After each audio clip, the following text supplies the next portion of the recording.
In front of me is OPPO F19 and today I would like to show you how you can use voice recorder.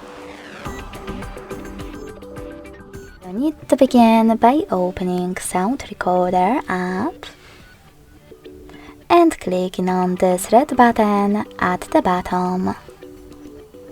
Then select Allow in the pop-up. As you can see, recording is on. To pause it or unpause it, use the same middle button. To add a bookmark, click on the left one. And to add a photo mark, on the right one.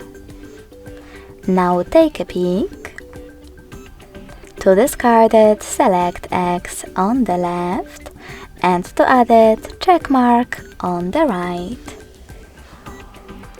If you wish to end your recording and save it, tap on this check mark at the top right corner.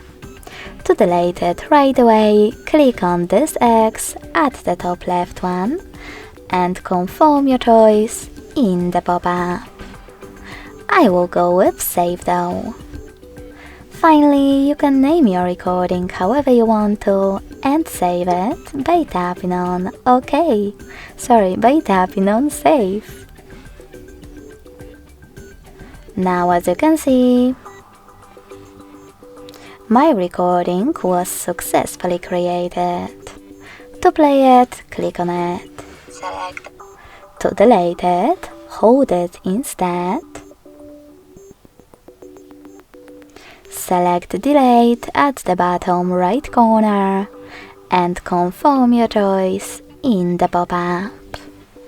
If you want to, you can always tap on those three dots at the top right corner, select Settings and Manage File Format and Photo Mark Suggestions. Thanks so much for watching. If you enjoyed this video, smash that like button, comment and subscribe. Bye!